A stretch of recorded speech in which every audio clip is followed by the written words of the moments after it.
आज प्रोनाउन के बारे में पढ़ेंगे। प्रोनाउन देखो, प्रोनाउन क्या होता है? A word which used in place of a noun is called pronoun. ऐसा शब्द जिसका प्रयोग हम किसी नाउन की जगह पर करते हैं। किसकी जगह पे करते हैं? नाउन की जगह पर। कोई नाउन है, कल आपने नाउन पढ़ा है। नाउन का मतलब होता है कोई नाम, किसी चीज का भी नाम हो सकता है। तो उस नाउन की जगह में हम प्रोनाउन का यूज करते हैं। जैसे हमने लिखा Ramesh, Ramesh is going to market. अब अगर मैं आपसे कहूं कि रमेश को यहाँ पर मैं नहीं लिखना चाहता हूं, और अब बताइए कि मैं यहाँ पर क्या लिख दूं कि ये सेंटेंस हमारा कंप्लीट हो जाए। हम रमेश नहीं लिखना चाहते, हम उसका नाम नहीं लेना चाहते हैं। हम कह रहे हैं कि रमेश मार्केट जा रहा है। अगर हम कहें कि रमेश क्या करेगा, रमेश की जगह हम बोले कि वह मार्केट जा रहा है, तो रमेश को हमने क्या कहा? वह कहा। और वह की स्पेलिंग क्या होती है? ही होती है, होती है ना। तो वह की स्पेलिंग ही होती है, और वह कौन हो गया? रमेश। ठीक है ना। तो रमेश हो गया वह, और उसकी जगह वह के लिए हमने ही लिखा। आगे वही सेंटेंस नोट कर देंगे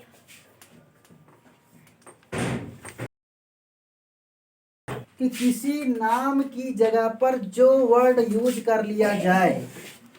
ठीक है ना।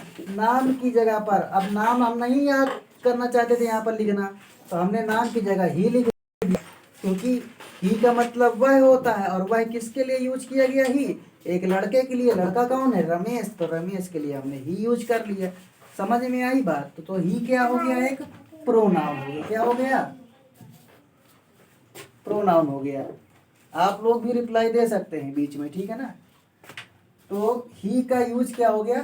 प्रोनाउन। अब देखिए एग्जाम्पल भी लिखा हुआ है, ही, सी, इट, यू, वी, दे। ये सभी आगे प्रोनाउन होते हैं, ठीक है ना। अब इनको यूज कैसे करते हैं? जैसे आगे अब बात करते हैं काइंड्स ऑफ प्रोनाउन की। काइंड्स ऑफ प्रोनाउन, जैसे अब हमने कहा कि मेरा नाम धीरेन्द्र है। अब मेरी बॉडी में बहुत सारे पार्ट हो गए ना, तो उन पार्टों के नाम अलग अलग हो गए। है तो वो मेरी ही बॉडी ना पूरी।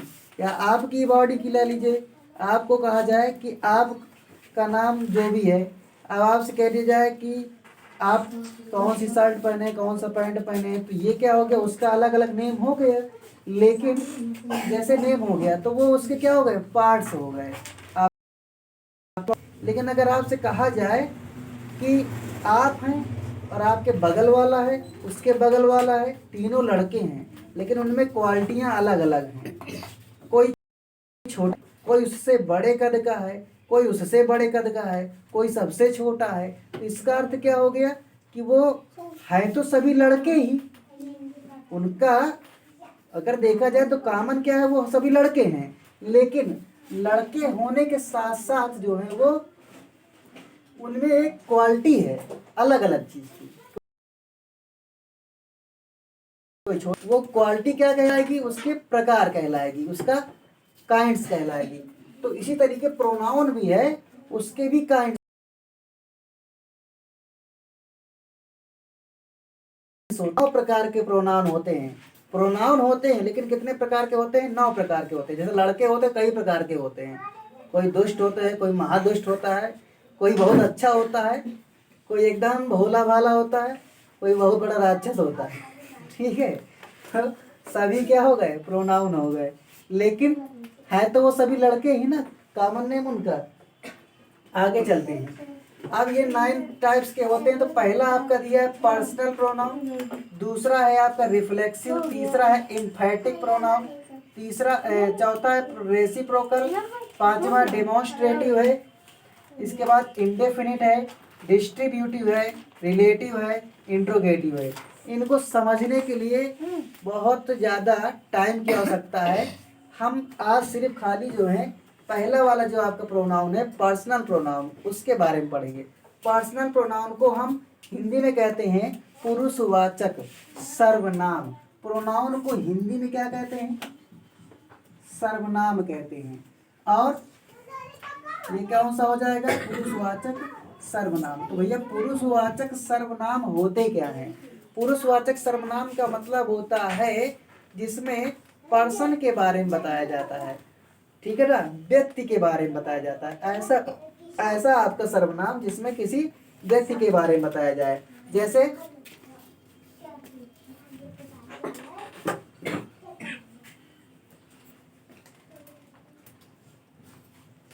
जैसे हमने लिखा,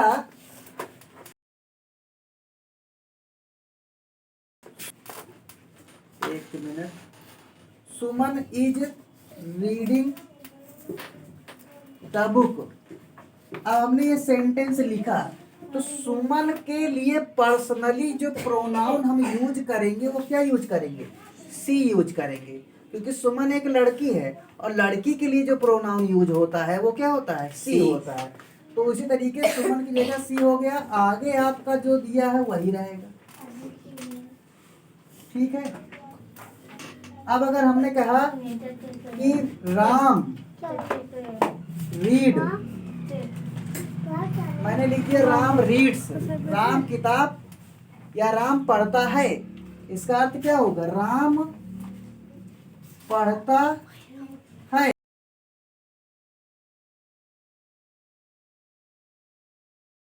होगा तो राम की जगह आपका देखिए ही हो जाएगा। क्या हो जाएगा? ही हो जाएगा। 1 मिनट।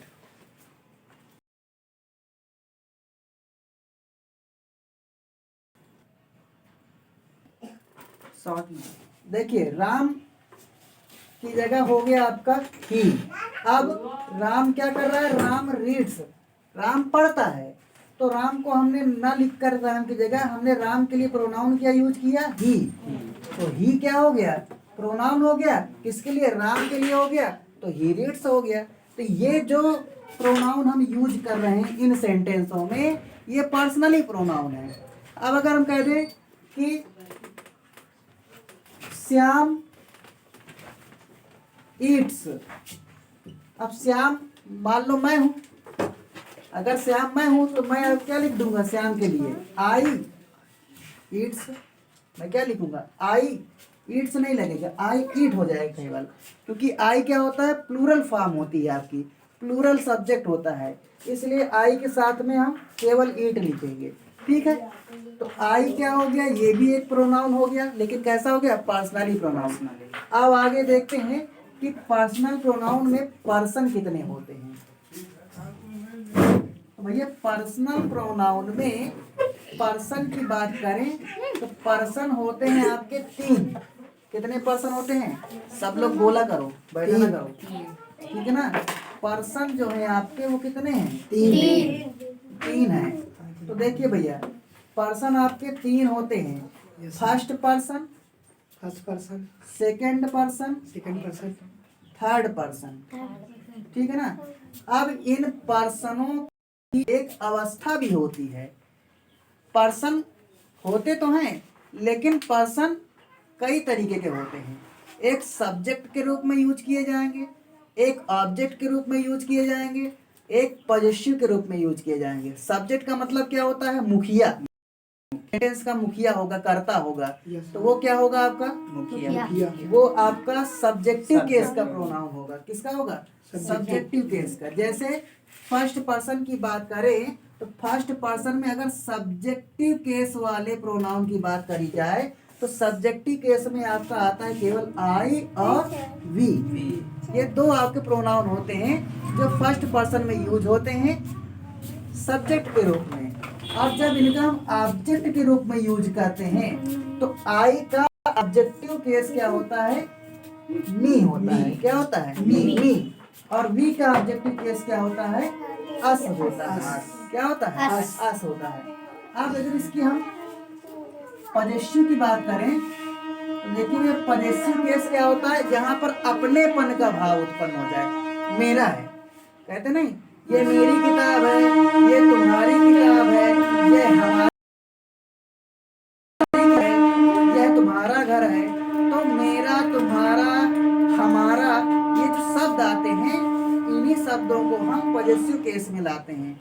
और आई के लिए जो अपना शब्द होता है वो होता है माई, ठीक है। और वी के लिए जो अपना शब्द होता है वो होता है आवर। तो ये 3 हो गए, यानी कि आई और वी सब्जेक्टिव केस में फर्स्ट पर्सन में होते हैं, और फर्स्ट पर्सन का ऑब्जेक्टिव केस मी और अस होता है। फर्स्ट पर्सन का ही पॉजिटिव केस में माई और आवर होता है, ठीक है। अब आगे चलते हैं, सेकंड पर्सन की बात करते हैं कि प्रोनाउन का पर्सन में सेकंड पर्सन में प्रोनाउन कौन सा होता है। तो सेकंड पर्सन में प्रोनाउन होता है यू। क्यों? देखो, फर्स्ट पर्सन क्या हो गया? फर्स्ट पर्सन का मतलब आप खुद हो गए, हम हो गए। अब मैं कहूँ कि मैं कहता हूँ तो आई हो जाएगा। अब मेरे साथ में कई लोग खड़े हैं तो मैं बोल दूँ हम, तो वो भी क्या हो जाएगा? हम अपने लिए कह रहे हैं, ये फर्स्ट पर्सन हो गया। फर्स्ट पर्सन का मतलब होता है आप स्वयं, और सेकंड पर्सन का मतलब होता है आपके सामने वाला। तो जो आपके सामने होगा तो आप उसको क्या कहोगे? तुम ही तो कहोगे। और तुमको क्या कहते हैं? यू कहते हैं। तो यू हो गया। तो यहाँ पे यू हो गया, और यू इसका सेकंड पर्सन जो है, इसका जो ऑब्जेक्टिव केस होता है, ऑब्जेक्टिव केस होता है आपका क्या? योर। क्या होता है? योर। नो, योर नहीं होता, यू ही होता है। ऑब्जेक्ट में भी यू ही होगा, क्योंकि सब्जेक्ट का मतलब तुम, और मैंने कहा मैं तुम्हारा काम कर रहा हूँ, तो तुम्हारा काम कर रहा हूँ, तो तुम्हारा काम तो वो तो पॉजिटिव में चला गया। लेकिन अगर मैं कहूँ कि मैं आपको देता हूँ, मैं आपको देता हूँ का मतलब क्या हो गया? अब दे रहा है वो क्रिया हो गई, और मैं हो गया सब्जेक्ट, और आपको का मतलब क्या हो गया? यू, ठीक है ना। क्योंकि यू माने जो होता है वो तुम तो होता ही होता है, और आप भी होता है, ठीक है ना। और आप के रूप में जब हम यूज करेंगे किसी शब्द को तो वो ऑब्जेक्ट के रूप में आएगा, ठीक है ना। तो यहाँ पर यू का ऑब्जेक्टिव केस भी क्या होता है? यू ही होता है। लेकिन उसका पॉजिटिव की बात करें तो योर हो जाता है। कह दिया जाए कि मैं तुम्हारा काम कर रहा हूँ, तो तुम्हारा का मतलब योर, और योर मतलब क्या हो गया? अपनत्व की बात आ गई ना, निजी। अब आगे देखते हैं थर्ड पर्सन की। तो थर्ड पर्सन का सब्जेक्टिव केस की बात करी जाए तो भैया थर्ड पर्सन में आपके इन तीनों को छोड़कर जितने प्रोनाउन बचे वो सब थर्ड पर्सन में चले गए। जैसे पहला हो गया ही, दूसरा सी, तीसरा इट, चौथा दे। ये 4 बचते हैं, ठीक है ना। और इन चारों का ये तो सब्जेक्टिव केस हो गया। अब इनका ऑब्जेक्टिव केस देखते हैं। ही के लिए हम यूज करते हैं क्या? हिम। ठीक है। ही के लिए हम यूज करते हैं ऑब्जेक्टिव केस में हिम। मैं उसे दूंगा,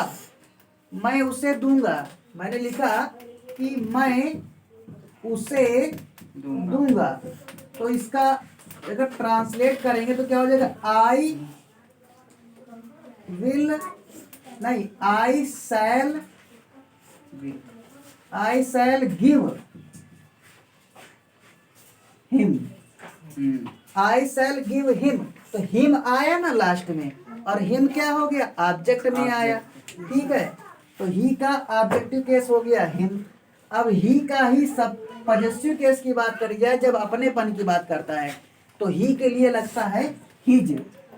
जैसे कह दिया जाए मैं उसकी किताब पढ़ता हूँ, तो आई रीड हिज बुक।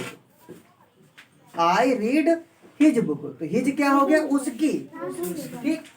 अब सी की बात करें तो सी का पॉजिटिव फॉर्म, ऑब्जेक्टिव फॉर्म दोनों हर होता है। क्या होता है? हर। दोनों में हर रहेगा। इट की बात, ऑब्जेक्टिव फॉर्म इट ही रहता है, लेकिन पॉजिटिव फॉर्म में इट्स हो जाता है। बातें नहीं करो। दे की जगह में क्या हो जाएगा? ऑब्जेक्ट में आपका देम। दे का ऑब्जेक्ट देम होता है, लेकिन उसकी पॉजिटिव की बात करी जाए तो क्या हो जाता है? देयर हो जाता है। THEIR वाला देयर, ठीक है ना। क्योंकि देम का मतलब होता है मैं उन्हें दूंगा, तो आई शैल गिव देम सेंटेंस बनेगा। जैसे यहाँ लिखा मैं उसे दूंगा, ये था। अब अगर मैं कहूँ मैं उन्हें दूंगा, उन्हें का मतलब वे, अब वे कौन आ जाएगा, देम में आ जाएगा। तो मैं उन्हें दूंगा तो बनेगा क्या, आई शैल गिव, और यहाँ पे हो जाएगा देम हो जाएगा, उन्हें हो जाएगा तो यहाँ हो जाएगा देम, सेंटेंस बदल जाएगा। ठीक है ना, एक शब्द की वजह से। और मैं कहूँ कि मैं उनका काम करूंगा, उनका काम करूंगा तो आई शैल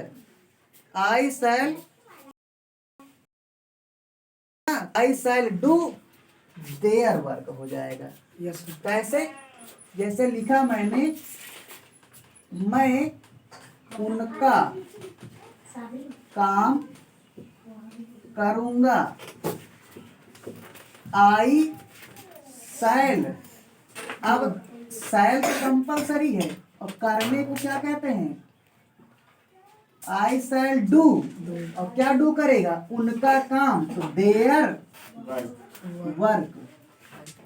ठीक है, तो इस तरीके से देखिए आपके पर्सन भी हो गए। पर्सन आपके 3 होते हैं, first second third. First person में सब्जेक्टिव केस में आई और वी होता है, और उसी आई और वी का ऑब्जेक्टिव फॉर्म होता है आपका मी और अस, और पॉजेसिव होता है माई और आवर।